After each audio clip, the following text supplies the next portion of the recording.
Hello crushers, welcome to crash up. आज हम start करने वाले हैं एक नया chapter, work energy and power. इससे बहुत सारे क्वेश्चंस डायरेक्टली पूछे जाते हैं। हालांकि क्वेश्चंस रिपीटेटिव होते हैं, लेकिन चैप्टर बहुत ज़्यादा इंपॉर्टेंट इसलिए हो जाता है क्योंकि इस चैप्टर के जो हमारी वर्क एनर्जी थ्योरम हो गई है, जो भी कॉन्सेप्ट्स हैं, उनका इस्तेमाल लगभग पूरी फिजिक्स में होता रहता है। तो कहीं ना कहीं आपको इसकी ज़रूरत पड़ती रहेगी। इस वीडियो में हम बहुत सारे PYQs भी करने वाले हैं। सारे के सारे कॉन्सेप्ट्स आपको यहीं मिल जाएंगे। इस वीडियो को देखने के बाद आपको कोई और भी वीडियो को देखने की ज़रूरत नहीं पड़ेगी। मेरा नाम विक्रांत किरार है और अब इस वीडियो को स्टार्ट करते हैं।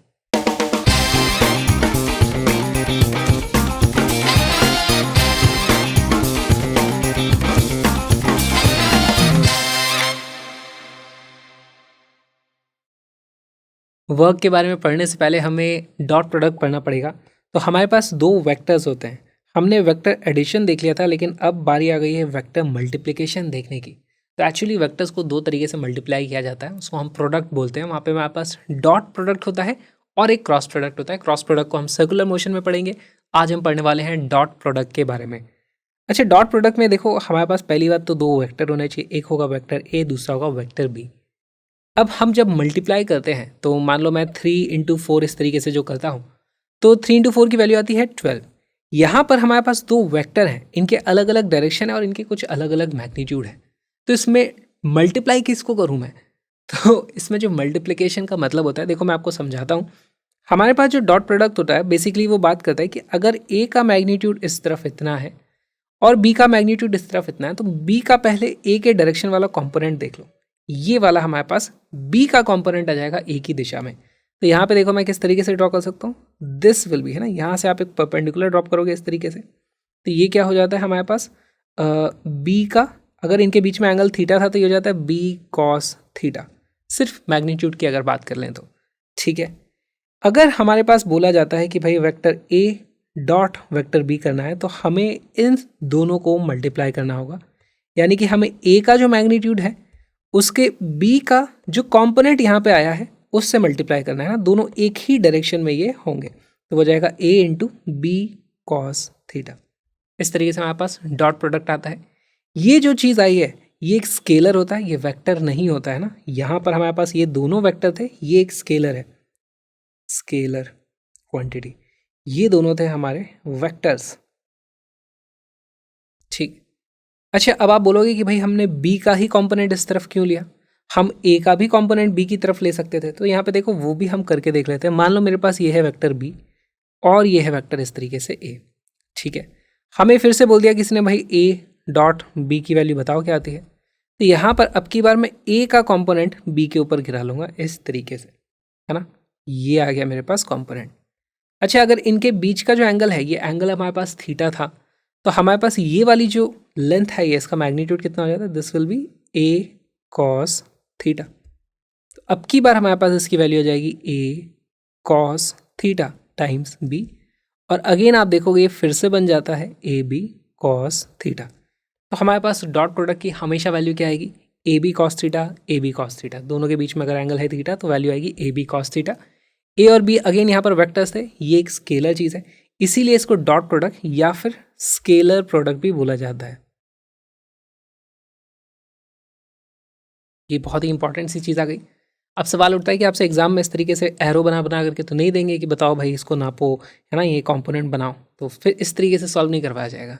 हमें वेक्टर भी ऐसे दिए नहीं जाते हैं एरो के फॉर्म में। हमें वेक्टर किस तरीके से दिए जाते हैं? हमारे पास वेक्टर दिया जाएगा कि भाई वेक्टर ए की वैल्यू है, फॉर एग्जाम्पल इसको दे देते हैं ए एक्स आई कैप है ये, प्लस ए वाई जे कैप है, प्लस ए जेड के कैप है। इस तरीके से कुछ वैल्यू रहेगी हमारे पास। हमें दूसरा वेक्टर भी लगेगा, डॉट प्रोडक्ट करना है तो दो वेक्टर तो चाहिए। तो वेक्टर बी हो जाएगा बी एक्स आई कैप मान लो दिया हुआ है, प्लस बी वाई जे कैप दिया हुआ है, प्लस बी जेड के कैप। इसी तरीके से लिखा जाता है।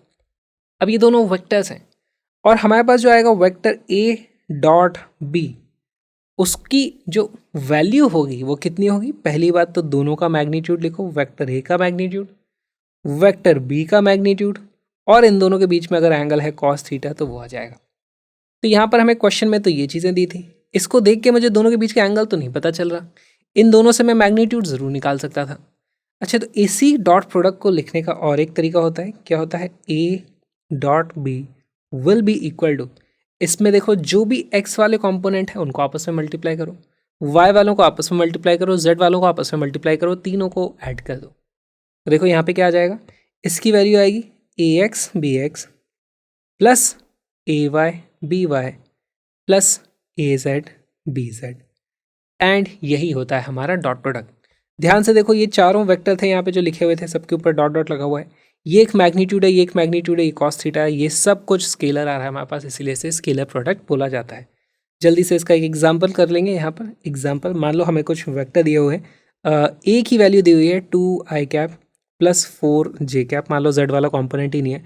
वेक्टर बी हमें दिया हुआ है, इसकी वैल्यू दी हुई है लेट से i cap minus 3j cap for example.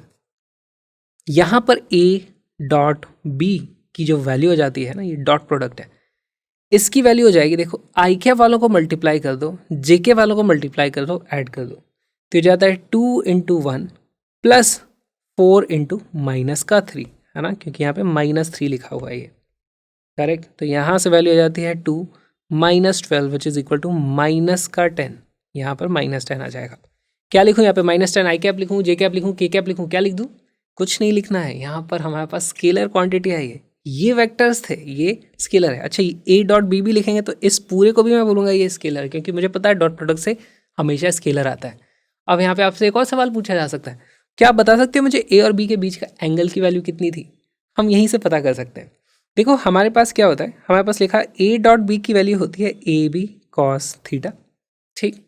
यहाँ से मैं लिख सकता हूँ कि भाई हमारे पास जो कॉस थीटा की वैल्यू आने वाली है वो आएगी ए डॉट बी जो भी होता है, डिवाइड कर दो इसको दोनों के मैग्नीट्यूड से, magnitude of A and magnitude of B, इस तरीके से, करेक्ट।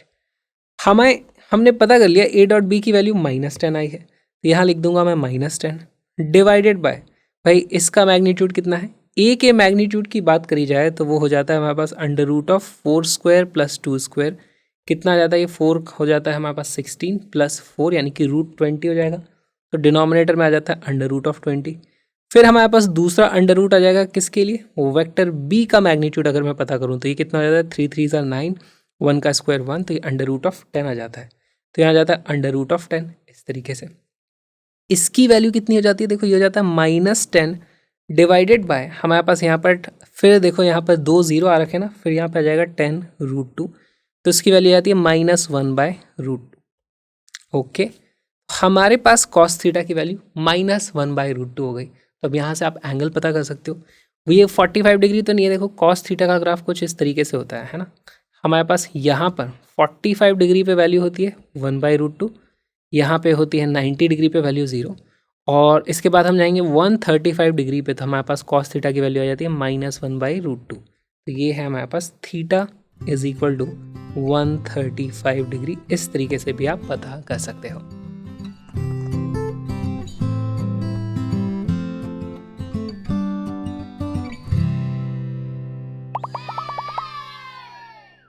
वर्क क्या होता है, जब भी हम किसी चीज़ के ऊपर फोर्स लगाते हैं, फिजिक्स के सेंस में बात हो रही है, वर्क क्या होता है, कोई ऑब्जेक्ट है उसमें मैंने फोर्स लगाया इस तरफ, सिर्फ फोर्स लगाने से वर्क नहीं होता है ना, सिर्फ फोर्स लगाने से वर्क नहीं होता, हमें इसको सरकाना भी पड़ेगा होता है। तो मैंने कुछ फोर्स भी लगाया, मैंने इसे उस तरफ सरकाया भी, तब मैं बोलूँगा मैंने इस पर वर्क किया है।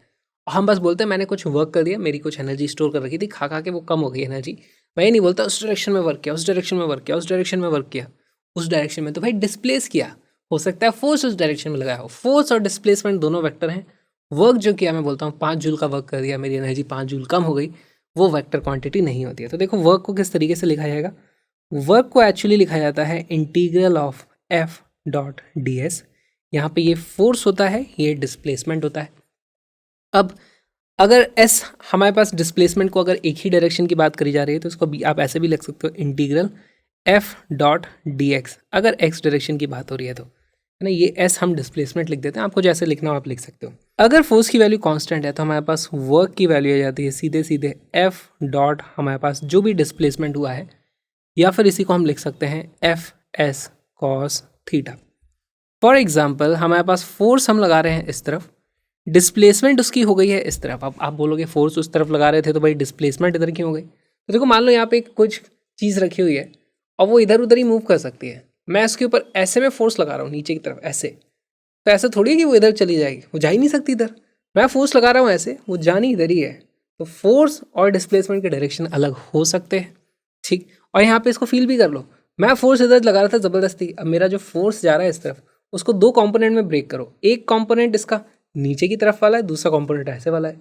नीचे वाला कंपोनेंट किसी काम का ही नहीं है, क्योंकि वो नीचे ले जा ही नहीं पाएगा उसको, लेकिन सिर्फ ऐसे वाला कंपोनेंट काम का है जो इसको एक्चुअली इस तरफ वर्क करा देगा। इनफैक्ट यहाँ पर आप देखोगे एफ एस कॉस थीटा है, इसी को आप लिख सकते हो क्या, F cos theta times displacement. और ये एफ कॉस थीटा क्या हो गया, मेरे फोर्स का वो कंपोनेंट जो डिस्प्लेसमेंट की दिशा में था। जैसे यहाँ पर हम देख सकते हैं भाई, हमारे पास ये मान लो मेरे पास इस तरीके से फोर्स लगा हुआ था, और ये है फोर्स वेक्टर, ये है डिस्प्लेसमेंट वेक्टर। तो फोर्स का एक कंपोनेंट है जो डिस्प्लेसमेंट वाले वेक्टर की दिशा में है, जिसकी वैल्यू कितनी हो जाएगी, एफ कॉस थीटा, अगर इन दोनों के बीच में एंगल है थीटा। अब इसका एफ का जो एफ कॉस थीटा है वही इसको डिस्प्लेस कर रहा है, वही वर्क कराएगा। साथ में इस फोर्स का एक दूसरा भी कंपोनेंट होगा जो कुछ काम नहीं कर रहा है यहाँ पे, है ना। कौन सा वाला है, ये वाला, ये किसी काम का नहीं है, एफ साइन थीटा है। इसकी वजह से कोई वर्क नहीं हो रहा है, क्योंकि इस दिशा में कोई डिस्प्लेसमेंट ही नहीं है, उसके परपेंडिकुलर डिस्प्लेसमेंट हो गया है। तो एनीवे हमारे पास यहाँ से फॉर्मूला आ जाता है। सवाल उठता है कि इसमें वर्क की वैल्यू जीरो कब कब हो सकती है। या तो आप फोर्स ही मत लगाओ तो जीरो हो जाएगा, या आप डिस्प्लेसमेंट ही मत करवाओ तो भी जीरो हो जाएगा, या फिर उसका एंगल दोनों के बीच का इस तरीके से हो कि कॉस थीटा की वैल्यू जीरो हो जाए। कॉस थीटा की वैल्यू कितनी जीरो होती है ना, तो वर्क की वैल्यू जीरो आ जाती है if theta is equal to 90 degree होता है, जो कि यूजुअली हम देखेंगे सर्कुलर मोशन में, या फिर हमारे पास जो मैग्नेटिक फोर्स लग रहा होता है वहाँ पर ऐसा होता है कि फोर्स और डिस्प्लेसमेंट दोनों परपेंडिकुलर होते हैं हमेशा, तो उनके कारण कोई भी वर्क डन नहीं होता है। ये चीज़ हमें देखनी है। ऑलराइट, अब हमारे पास वर्क की यूनिट हो जाती है, तो वर्क की जो यूनिट हो जाएगी वो हो जाता है, हमारे पास फोर्स होता है न्यूटन में और ये जाता है मीटर में। तो न्यूटन मीटर हमारे पास टेक्निकली इसकी यूनिट आ रही है, लेकिन न्यूटन मीटर हम टॉर्क को बोल देते हैं। यहाँ पे हम यूज़ करते हैं this will be equal two joule, है ना। 1 न्यूटन फोर्स से अगर मैं किसी ऑब्जेक्ट को 1 मीटर तक धक्का दे दूँ तो मैं बोलूँगा मैंने उसके ऊपर 1 जूल का वर्क किया है। ये इसकी ऐसा यूनिट है। Again it's a scalar, work is a scalar quantity.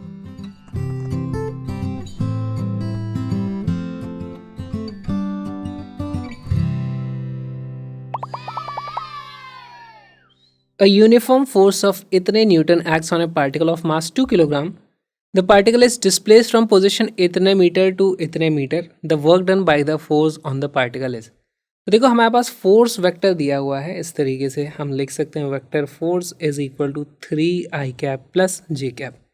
Work कितना होता है, वर्क की वैल्यू होती है, देखो फोर्स कांस्टेंट है, समय के साथ बदल नहीं रहा है, एक्स वाई में कुछ भी वैल्यू बदलो बदल नहीं रहा है, फोर्स सब जगह सेम है। तो हम लिखेंगे work will be force into displacement vector. अब यहाँ पर डिस्प्लेसमेंट वेक्टर आपको पता करना है, फिर डॉट प्रोडक्ट निकालना है। वीडियो को पॉज करो। डिस्प्लेसमेंट वेक्टर क्या होता है, इनिशियल से फाइनल की तरफ है, तो final position minus initial position, इस तरीके से करोगे तो डिस्प्लेसमेंट वेक्टर आ जाएगा। वीडियो को पॉज करो, क्वेश्चन को सॉल्व करो।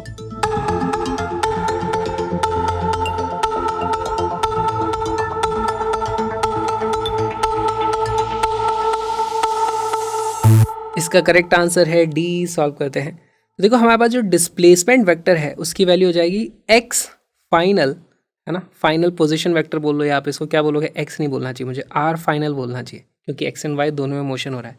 Are final minus R initial, की आर क्या है, पोजीशन वेक्टर। फाइनल पोजीशन क्या है, देखो यहाँ से चल के यहाँ पहुँच गया था, तो फाइनल आ जाती है हमारे पास 4i cap plus 3j cap minus k cap, minus initially कितनी थी हमारे पास 2i cap plus 0j cap plus k cap, है ना। यहाँ से हमारे पास जो डिस्प्लेसमेंट वेक्टर आता है, देखो 4i कैप में से 2i कैप माइनस करोगे तो बचेगा सिर्फ 2i कैप। j कैप कितने हैं, 3 में से 0 हटाने हैं तो हमारे पास बचेगा plus 3j cap. k cap कितना है, माइनस था 1, उसमें से एक और माइनस कर देंगे तो आ जाएगा -2k कैप। ठीक है भाई। अब यहाँ पर हमें कर देना है फोर्स और डिस्प्लेसमेंट का डॉट प्रोडक्ट। फोर्स वेक्टर कौन सा है हमारे पास, वो है 3i cap plus j cap. ठीक है, उसको डॉट कर देंगे हम किससे, 2i cap plus 3j cap minus 2k cap. Dot product कैसे होता है, x वालों को x से करो, y वालों को y से करो, z वालों को z से करो, सबको ऐड कर दो। x वाले को x से करोगे तो कितना जाता है मेरे पास, देखो इसकी वैल्यू आ जाएगी 3 × 2 प्लस j वाले को करो तो 1 है यहाँ पर 3 है, तो जाता है 1 × 3 प्लस यहाँ पे के कैप है ही नहीं, तो ये हो जाता है 0 इंटू -2। इसकी वैल्यू कितनी आ जाती है, 3 इंटू 2 हो जाता है हमारे पास 6 plus 3 plus 0 which is equal to 9, और यूनिट क्या आएगी, जूल, क्योंकि सब कुछ ऐसा यूनिट में चल रहा था। इस तरीके से हम वर्क कैलकुलेट कर सकते हैं।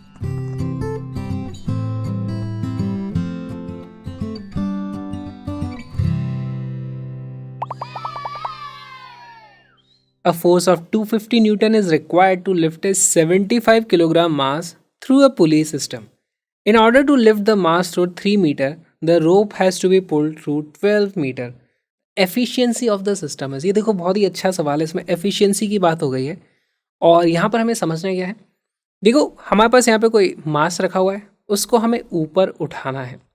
कितना ऊपर उसको उठाना है, हम उसको उठाना चाहते हैं भाई यहाँ से यहाँ तक 3 मीटर उठाना चाहते हैं, लेकिन उसको हम सीधे नहीं उठा रहे हैं। यहाँ पे हमने रस्सी लगाई है, यहाँ पे कुछ पुली है, कुछ ऊटपटांग पुली वुली के सिस्टम लगे हुए हैं, और फिर फाइनली यहाँ पर हमारे पास रस्सी इस तरफ हम बाहर मान लो खींच रहे हैं, ठीक है।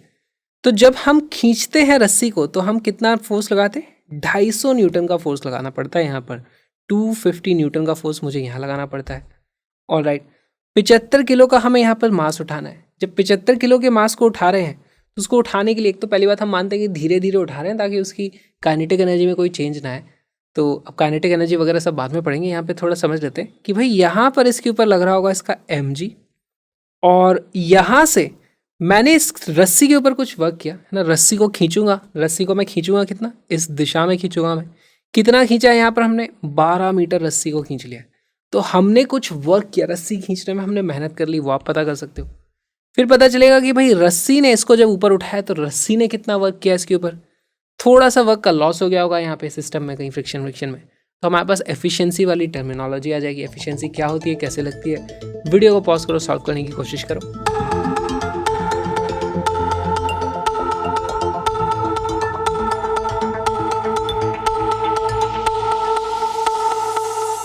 इसका करेक्ट आंसर है बी, सॉल्व करते हैं। तो देखो हमारे पास एफिशिएंसी का मतलब क्या होता है, मैंने 100 जूल का वर्क किया लेकिन उधर 90 जूल का ही वर्क यूजफुल हो पाया, 10 जूल का लॉस हो गया।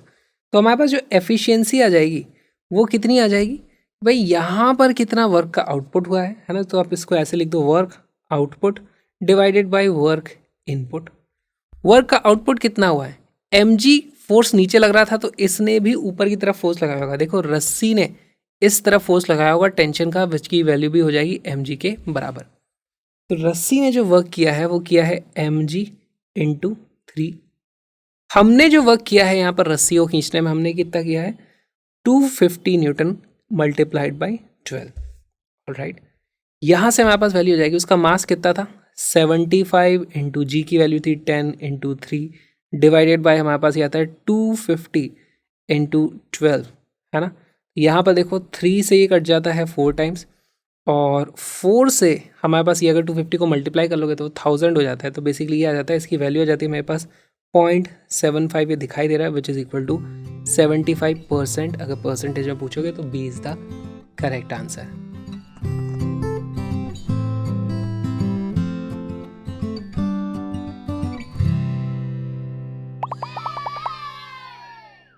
Work done by variable force. Variable force यानी कि फोर्स बदलता रहेगा, तो क्या होगा, देखो हमारे पास वर्क डन की जो वैल्यू होती है वो होती है integral of F dot D S.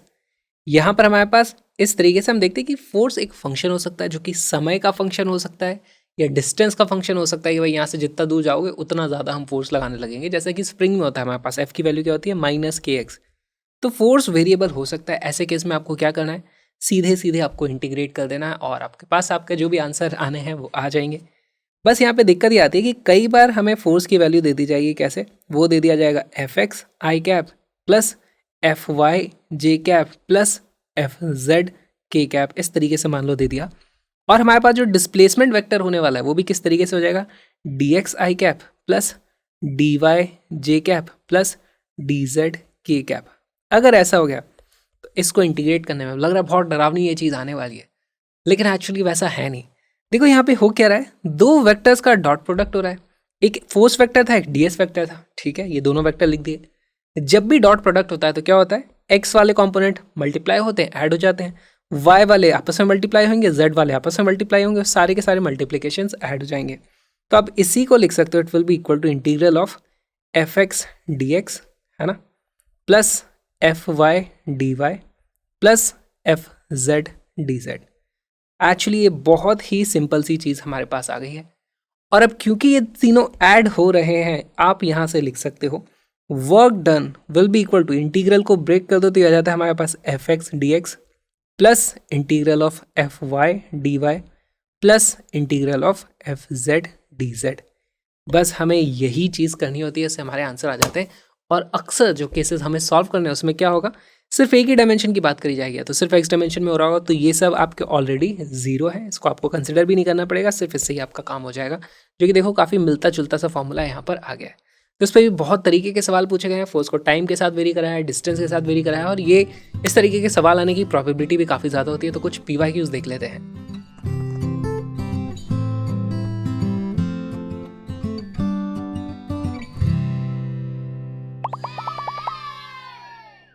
A force F is equal to 20 plus 10y acts on a particle in y direction. y direction में एक्ट करता है ये फोर्स, इसका मतलब ये फोर्स का y कंपोनेंट है। मैं लिख सकता हूँ Fy is equal to 20 plus 10y। देखो अब ये वेरिएबल फोर्स है, जैसे जैसे आप y डायरेक्शन में आगे जाओगे y की वैल्यू चेंज होगी तो फोर्स का मैग्नीट्यूड भी चेंज होता चला जाएगा। ठीक है, work done by this force to move particle from y is equal to 0 से 1, तो पार्टिकल का मोशन भी y डायरेक्शन में हुआ है। हमारे पास वर्क का फॉर्मूला क्या होता है, work is integral of F X dot D X plus integral of F Y D Y plus integral of F Z D Z. अब यहाँ पे हमें क्लियरली दिख रहा है एक्स में कोई मोशन नहीं है, वाई में जेड में कोई मोशन नहीं है, ये सब हमारे जीरो रहेंगे, इनकी हमें ज़रूरत नहीं है। हमें सिर्फ ये चीज़ करनी है, वाई की लिमिट भी देख के लगाओ, वीडियो को पॉज करो, सॉल्व करने की कोशिश करो।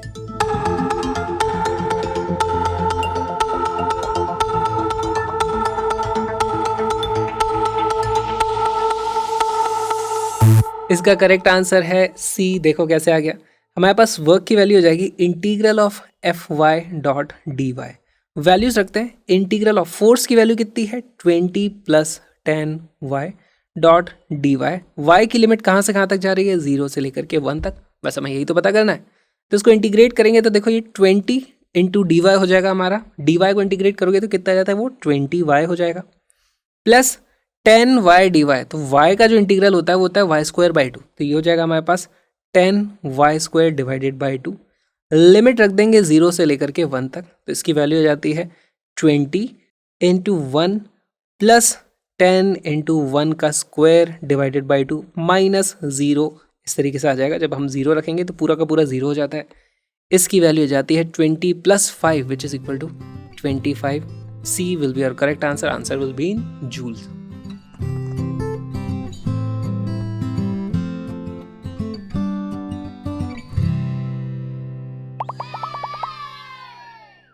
A force acting on an object varies with distance x as shown here. The force is in Newton and x is in meter. ऐसा यूनिट्स में सब कुछ दिया हुआ है। The work done by the force in moving object from x is equal to 0 to x is equal to 6 is. तो ये बहुत ही अच्छा सवाल है, ऐसे क्वेश्चन बार बार पूछे जाते रहे हैं, है ना। इसमें एरिया निकालना होता है। चलो ठीक है, वर्क डन की वैल्यू क्या होती है, इंटीग्रल अब F X dot D x में यहाँ पर लिख सकता हूँ। तो अब यहाँ पर देखो हमें फोर्स भी दिया हुआ है, एक्स इस तरफ दिया हुआ है। सॉल्व कैसे करोगे, वीडियो को पॉज करो, क्वेश्चन को सॉल्व करो।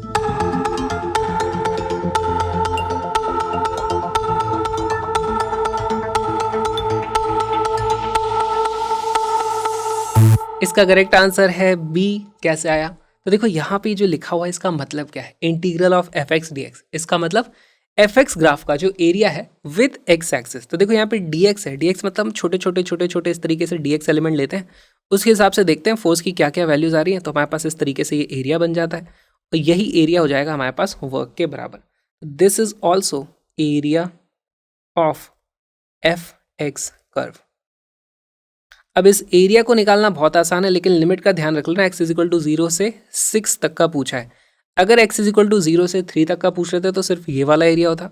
अभी हमारे पास टोटल एरिया आ जाएगा। एरिया की वैल्यू कितनी है इसको मैं लिख दूंगा, देखो यहाँ पे हमारे पास एरिया है 3 into 3 which is equal to 3 into 3 plus हमारे पास दूसरा हो जाएगा हाफ इंटू 3 इंटू 3। ये वैल्यू हो जाती है 9 plus 4.5 which is equal to 13.5 joule आ जाएगा, क्योंकि सब कुछ ऐसा ही यूनिट में था, न्यूटन था, मीटर था, तो यहाँ पे हमारे पास जूल आ जाएगा। तो इस तरीके से एरिया बेस्ड बहुत सारे क्वेश्चन आप देखोगे पूछे जाते रहे हैं। यहाँ पे कोई भी आपके पास जब भी फॉर्मूला होता है ना, जहाँ पे इंटीग्रल इस तरीके से dx आ रहा हो या dt आ रहा हो, तो बहुत ज़्यादा संभावना बनती है कि वहाँ पे एरिया बेस्ड आपसे सवाल पूछ लिया जाए। सब में आप देखते जा रहे हो कि हम इसी तरीके से, इसी अप्रोच के साथ सॉल्व करते हैं, एरिया निकाल लेते हैं। ऊपर वाले एरिया पॉजिटिव होते हैं, नीचे वाले एरियाज नेगेटिव होते हैं। ये वीडियो पूरा देखने के लिए आपको आना पड़ेगा क्रैशअप लर्निंग ऐप पे, जहाँ पे आपको स्ट्रक्चर्ड तरीके से सारे के सारे कॉन्सेप्ट फिजिक्स का 11th और 12th का पूरा सिलेबस मिल जाएगा। साथ में है पूरे के पूरे PYQs को हमने कवर किया हुआ है, बहुत सारे इंपॉर्टेंट क्वेश्चंस भी हैं। Link is in the description, वहाँ से आप कलरफुल PDF को भी डाउनलोड कर पाओगे। तो आ जाओ, फुल कोर्स में मिलेंगे, link is in the description, जल्दी जल्दी आ जाओ।